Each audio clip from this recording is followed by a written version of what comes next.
नमस्कार दोस्तों, देव education channel में आपका स्वागत है। आज इस वीडियो में हम पढ़ेंगे फरवरी के कुछ करंट अफेयर के महत्वपूर्ण प्रश्न जो परीक्षा में और कॉम्पिटिटिव एग्जाम में पूछे जाते हैं।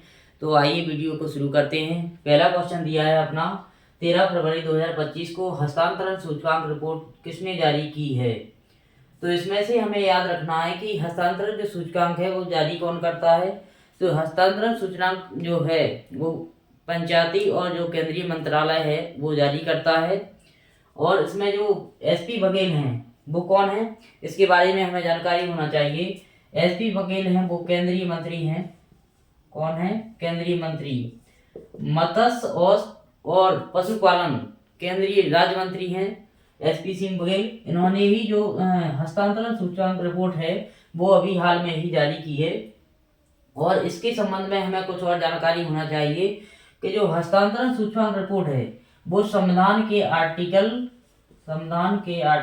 243 जी में वर्णन है, जिसमें बताया गया है कि पंचायत के कार्य, जो अनुसूची 11 में वर्णन किया गया है कि पंचायत के जो कार्य होते हैं, अनुसूची 11 में पंचायत के कार्य कितने बताए गए हैं? 29। इस वजह से संविधान में इसका वर्णन भी है। तो अगला क्वेश्चन है इसमें अपना कि भारत ऊर्जा सप्ताह 2025 कहाँ शुरू किया गया है। तो भारत ऊर्जा सप्ताह अभी नई दिल्ली में शुरुआत किया गया है। वो कब से किया गया है? 11 फरवरी से लेकर 14 फरवरी 2025 को शुरू किया गया है। अब इसमें ध्यान रखें कि जो भारत ऊर्जा सप्ताह कौन जारी करता है या कौन मनाता है इसको, तो वो है अपना कौन से पेट्रोलियम और जो प्राकृतिक गैस मंत्रालय है वो इसको सेलिब्रेट करता है। अब यहाँ याद रखें कि जो पहला भारतीय ऊर्जा सप्ताह है, जो ऊर्जा सप्ताह है वो कहाँ आयोजित किया गया था? बेंगलुरु में। कहाँ किया गया था? बेंगलुरु में। अब जैसे कहें कि सेकंड जो वीक था ऊर्जा सप्ताह का वो कब किया गया था? इसमें जो कहाँ किया गया था? गोवा में। अभी जो 11 फरवरी को हुआ है यानी नई दिल्ली में, तो वो अपना कौन सा हो जाएगा? तीसरा वीक हो जाएगा। वो कहाँ किया गया है?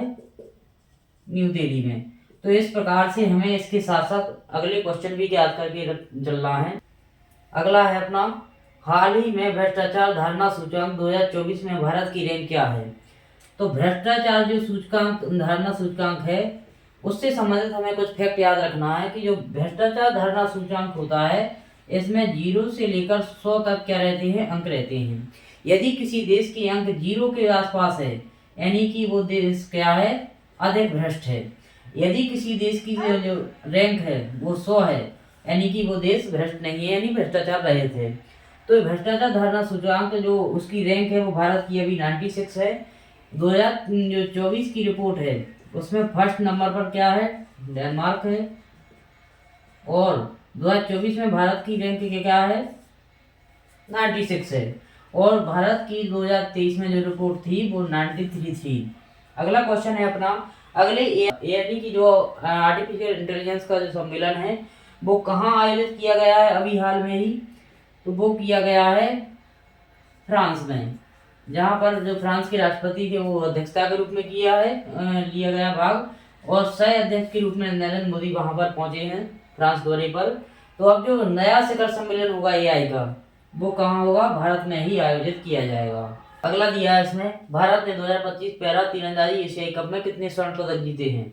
तो अभी जो आयोजित हुआ है थाईलैंड में 2 से 11 फरवरी 2025 के बीच में थाईलैंड में आयोजित हुआ है ये कप, जिसमें इंडिया ने गोल्ड जीते हैं 6 और सिल्वर कितने हैं?